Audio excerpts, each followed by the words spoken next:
Brasil posee la mayor extensión de selva tropical del mundo. El 30% de estos bosques perduran dentro de sus fronteras. La Amazonia brasileña ocupa una extensión equivalente a media Europa. En su contorno caben países como Francia, Alemania, Italia y España.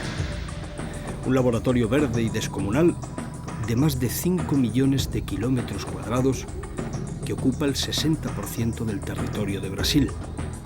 Un infierno en el que no es difícil perderse. Eso es lo que le ocurrió a un avión que en 1989 cubría la distancia entre las ciudades de Santarém y de Boa Vista. El experimentado piloto Francisco Vasconcelos de Oliveira salvó su vida y la de su pasaje en el momento del accidente. Después tuvieron que vagar comiendo animales crudos durante 3 meses por el infierno verde, hasta ser encontrados por casualidad al borde de una muerte segura. Cuando estuve perdido, adelgacé en torno a 20 kilos. Los demás, las otras personas también. Estábamos todos muy debilitados, a punto de morir. Fue fundamental. Fue fundamental, casi providencial, providencia divina, encontrar a aquellas personas en ese lugar, a orillas del río. Las personas que nos encontraron lo atravesaron con cierto miedo, porque nosotros estábamos todos con mucha barba y pensaron que podíamos ser fugitivos tras sufrir el ataque de los indios o algo parecido. Nada de fiar. Solo se acercaron después de que algunos de nosotros les gritáramos: «Avión, somos los pasajeros del avión accidentado».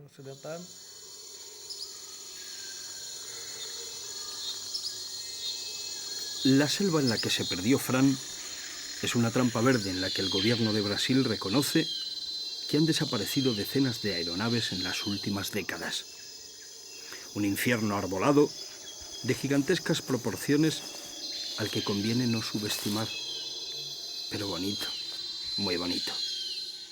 En este lugar de la Tierra hay al menos 3.000 especies de árboles identificadas que con sus copas no solo aportan belleza y sombra, sino también el 90% del calcio que necesita la Amazonia para mantener en pie su osamenta.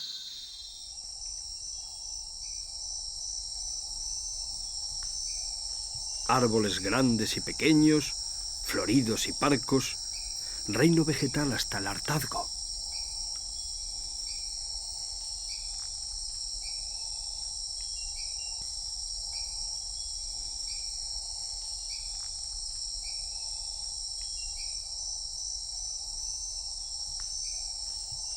Exactamente 580 billones de metros cúbicos de madera antigua y de la que no conocíamos edad, hasta que en 1999 Jeff Chambers, botánico norteamericano afincado en Brasil, con la utilización del carbono 14, dató en 1400 años una castaña de macaco, demostrando así que muchos de los gigantescos árboles que aún vemos en pie ya habían nacido 900 años antes de la llegada de Colón y los portugueses a estas junglas tropicales. Este árbol de aquí tiene un diámetro de más o menos 1,20 m. Hace tiempo yo ya descubrí otro de un tamaño parecido que tenía 1000 años.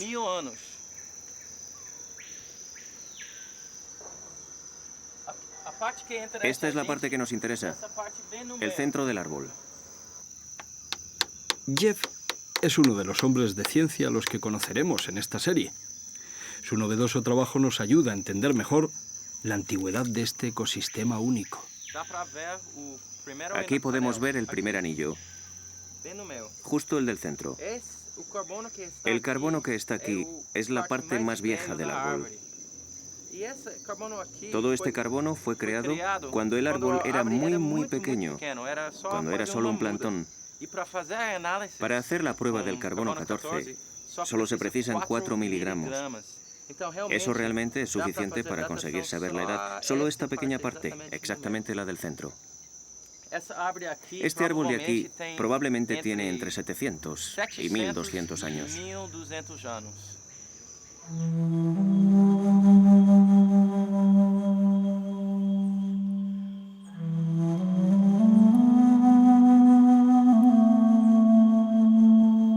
Para este ser, la ciencia actual aún no tiene nombre.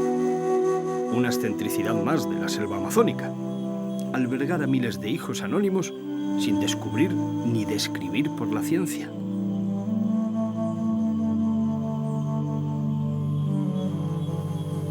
Dos millones de especies animales y vegetales empeñadas en hacer de este rincón del mundo la galería de arte vivo más alucinante.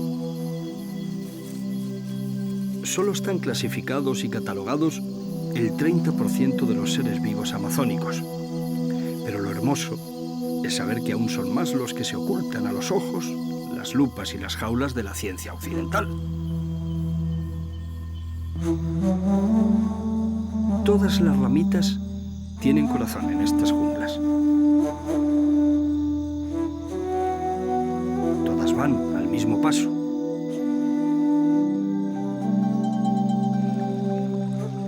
Y sus aguas tienen ojos. Ojos prehistóricos que miran para no ser vistos.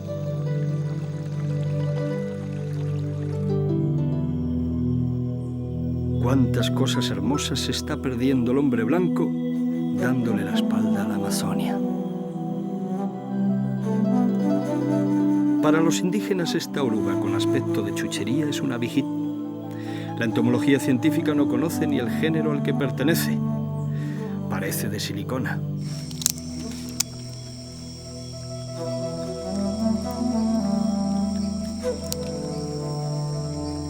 El coatí, como el resto de sus vecinos, hace su vida en la sombra, comiendo termitas y en paz.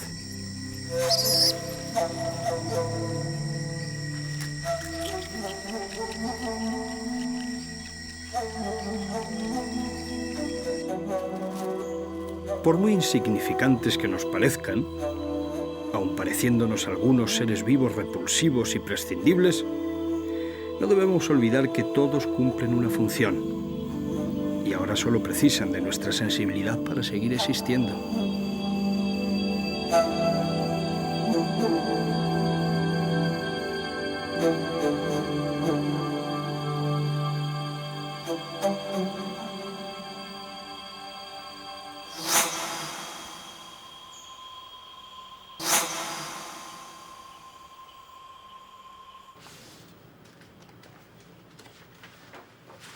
La doctora Marlucia Martins es una entomóloga que acaba de volver de un viaje de solo 3 días en el que ha descubierto 34 nuevas especies de insectos para la ciencia. Piezas claves en el puzzle amazónico. Todos los bichos tienen historia. Esta en particular tiene una historia muy especial para mí, ¿no? Que yo fui una de las personas que descubrió que su existencia para la ciencia, ¿no? Entonces, es como un hijo, ¿no? Una hijita que cultivamos. Claro, este grupo de moscas en especial es muy conocido en la ciencia, que son las drosófilas, ¿no? La vida se expresa en muchas formas distintas. Entonces, los insectos son una parte de esto, ¿no? Un poco más concretamente, podemos estar perdiendo el funcionamiento del sistema como un todo, porque con el conjunto de las especies es que hace funcionar lo que puede ver en la Amazonía, ¿no? Toda la grandiosidad de la floresta y todo es como un organismo que funciona. Y cada grupo, cada especie es parte de este conjunto, ¿no?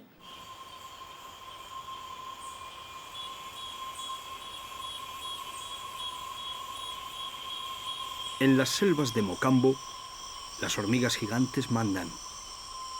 Son las más grandes del mundo y su especie solo vive en el corazón de la Amazonia. Con 2 centímetros de longitud, aguijón como las avispas, sus parientes, y unas mandíbulas afiladas como hojas de afeitar, las hormigas del género Dinaporena aquí no son bichitos insignificantes como en Europa. De costumbres menos gregarias, pero igual de activos, estos insectos viven a ras de suelo su grandeza corporal. Se estima que las picaduras de 10 ejemplares pueden producirle la muerte a un hombre adulto. No cabe en una mano y es solo un escarabajo. El Titanus giganteus, con 20 centímetros, el más grande del mundo, y tan solo una de las 300.000 especies de coleópteros del sistema amazónico. Brasil es una tierra grande, de grandes sorpresas, como este reptil. Pequeño yacaré de tan solo 6 metros que en el río Paraguay fue cazado en abril de 1991. Ya se había comido alguna persona.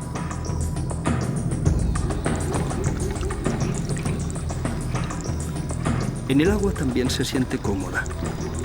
Así es esta anaconda de 100 kilos. Una creación de este laboratorio con todo el derecho a cazar para comer. Aunque a veces la sucurí, como la conocen los que la temen, no distingue en su menú la carne humana de otras, como ocurrió con el ejemplar de esta fotografía tomada en Tabatinga, en cuyo interior se encontró a un jovencito de 13 años.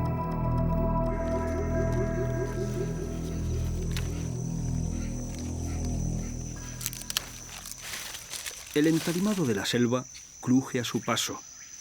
Es un anta, no se asusten. 300 kilos de musculatura para un vegetariano inofensivo del color de la ceniza. Con su proboscis, el tapir nos recuerda algo a los elefantes, también grandes de África. Sin enemigos, salvo los hombres que gustan de sus magras carnes, los tapires campan tranquilos en el bosque más cerrado, cediendo su trono al tercer felino más grande del universo de los gatos, el jaguar. La onza pintada, como es conocida por aquí, exponente máximo de una zoología fuerte y vigorosa, aunque amenazada. Los felinos amazónicos ocuparán un cuadro de honor en esta serie viajera en la que todos tienen su lugar.